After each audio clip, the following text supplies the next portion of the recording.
Population and culture. The ethnic minority group that we chose for Malta was the Greeks. Maltese make up 95.2% of Malta's ethnical makeup, leaving only 4.8% to others. These other groups are small communities of British nationals, ancient Greeks, and others on the island. Greeks present in Malta goes back to ancient times. The ancient Greeks originally settled in Valletta. It was after the Bronze Age, where Malta was colonized by the ancient Greeks in 700 BC, but then fell under control by Carthage and then Rome. Malta's cultural traditions stem from a mixture of Arab and Italian traditions. Maltese have a deep appreciation for arts. They consider the Italian painting, Caravaggio, to have a big impact on the arts of Malta. The country has experienced a lot of foreign domination and is also very influenced by Roman Catholic churches, which has impacted their traditions. Now traditions evolve mainly around the appreciation and fiestas celebrating the patron saints of the villages. A piece of traditional clothing is the onella. This is something that women wear. It's like a headdress and a shawl, or you could say a hooded cloak, that is unique to the Mediterranean islands. Women wear this by holding it with one hand, covering the head but not the face. Two traditional celebrations are the Village Festa and Good Friday. The Village Festa is a religious celebration held every year to honor the patron saints. To do this, they have a saint designated to each church in all the villages and then light off fireworks and have a big celebration in the streets.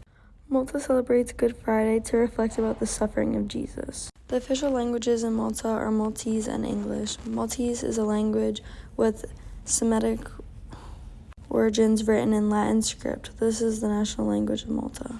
Hello is pronounced as hello. Good morning is pronounced as bonjour. How are you is pronounced as kif int. What is your name is pronounced as she yizmek. And an informal goodbye is pronounced as call. Malta is an archipelago in the central Mediterranean located between Sicily and the North African coast, with a constitutional republic and a parliamentary democracy system. The head of the state is George Vella, who was appointed by the parliament in 2019 for a 5-year term. The head of the government is Robert Abella, who was appointed in 2020. The colony of Malta was once self-governed many separate times from 1921 to 1933, 1947 to 1958, and 1962 to 1964. Malta became an independent commonwealth known as a State of Malta in 64 and a republic in 74. Since 2004, the country has been a member state of the European Union. Malta is a nation known for its historic sites related to succession of rulers, including the Romans, Moors, Knights of St. John, the French, and the British. The political issue we'll be talking about is climate change threats to the Maltese water supplies and coastlines. Malta is a small, densely populated Maltese island with no natural rivers or lakes, and the semi-arid Mediterranean climate means that the rainfall is low and very unpredictable. Aquifers are the main source of water, but they're not sufficient enough to meet the population's needs. Robert Abella, the main stakeholder on the climate change issues in Malta, says he's fully aware of the threat that climate change poses to small island states all over the world, and the decision maker is the UNFCCC, which is the United Nations Framework Convention on Climate Change. And Malta signed the UNFCCC on June 12, 1992, and ratified it on March 17, 1994. This gave the Conference of the Parties, the COP, prime authority in the convention, making them the main decision maker for climate change problems. The potential outcomes is that the government system in Malta is a part of the UNFCCC, and recently, floods and or drought have become more frequent and more severe, causing many problems with natural ecosystems, agriculture, and food supplies, and may only continue to worsen in the near future. One of Malta's ecological issues is deforestation. Malta is one of more than 100 countries dealing with this deforestation right now. From 2001 to 2021, Malta has lost tree cover to an equivalent of 11% decrease in tree cover since 2000s. In Malta, tree cover is low and woodland cover is less than 5% of the area in the Maltese Islands, according to the State of the Environment report. To end deforestation, they hosted a world leaders meeting in Glasgow to discuss the impact of climate change and to promise the end of deforestation by 2030. The COP26 deal is to be signed at the meeting in Glasgow, and the pledge includes €16 billion in private and public funds.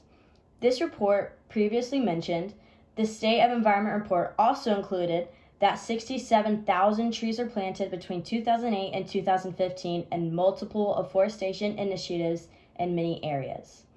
In the budget Malta received, the government pledged a multi-million euro investment to construct a huge coastal woodland in the Inward Park.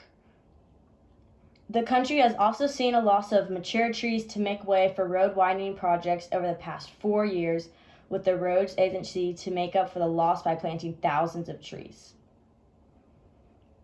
For human rights, one of the main issues is Malta's detention of asylum seekers as part of and parcel of the racist and anti-immigrant frenzy now sweeping Europe. Now, Malta is an issue with one of the largest numbers of asylum seekers per capita for every 1,000 inhabitants. On average, 1,500 documented migrants turn up in Malta yearly. Most people from sub-Saharan Africa arrive by accident in Malta attempting to sail to mainland Europe. Malta has a policy of mandatory detention of migrants, which means that the travelers are often detained for up to 18 months in prison-like conditions. Children, the elderly, and mentally and physically disabled people are not spared to the detention regime. According to HRW, approximately 93% of migrants arriving by boat to Malta are asylum seekers, but only 4% of applicants were awarded refugee status in 2011. Part of the official rationale behind the oppressive Maltese detention system is that it helps deter migrants from coming to Malta. But it's pretty hard to deter people who have limited options for survival, who aren't trying to come to Malta in the first place, and who aren't even aware of the island's existence prior to landing to it. The less than compassionate reception given of migrants in Malta requires a whole new layer of inhumanity when one considers the long and perilous journey that generally precedes detention. In October 2013, Malta Today article, for example, noted that up to 500 asylum seekers have perished in the vacancy of the island in a matter of 2 weeks. The article quoted human rights lawyer Neil Falzone, director of the Malta-based Human Rights Adius, on the inappropriateness of such calls for solidarity for Malta and its alleged migrant burden. If justice is ever to penetrate the continent's borders, what really needs to be detained in the detention policy itself?